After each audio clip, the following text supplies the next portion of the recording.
Halo semuanya, kembali lagi bersama saya, Zafran Hanif Mahmud. Pada kesempatan kali ini kita akan membahas mengenai manajemen bisnis dan layanan keuangan berbasis IT. Ini adalah pengembangan IT pada bidang finansial. Salah satu contoh dari manajemen bisnis dan layanan keuangan berbasis IT adalah fintech. Fintech adalah singkatan dari Financial Technology, yaitu penggabungan antara teknologi dan sistem finansial atau keuangan. Kalau menurut National Digital Research Center atau NDRC, fintech disebut sebagai gagasan atau sentuhan baru pada bidang teknologi finansial. Fintech mempunyai banyak manfaat untuk orang banyak di bidang finansial. Berikut adalah beberapa manfaatnya. Yang pertama, kemudahan layanan finansial. Yang kedua, untuk membantu UMKM mendapatkan modal usaha berbunga lebih rendah. Yang ketiga, mendukung inklusi keuangan.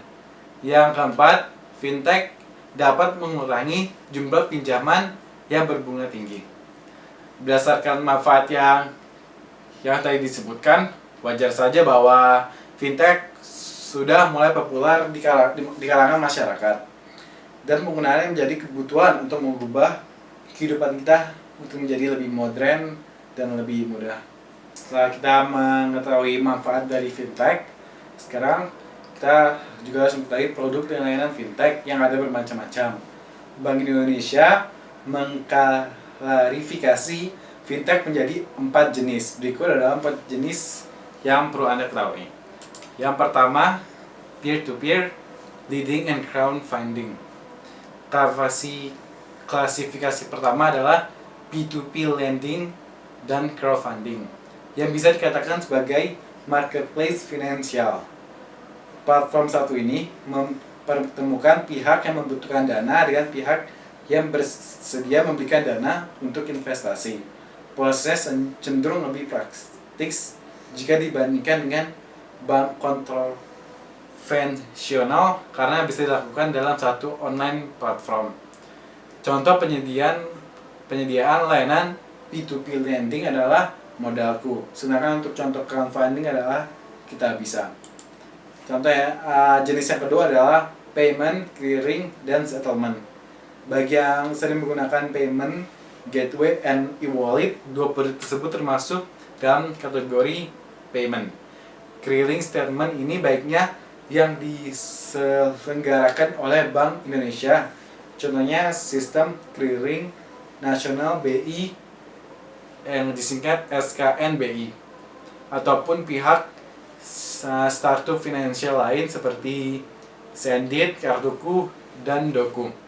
Yang ketiga adalah manajemen risiko dan investasi.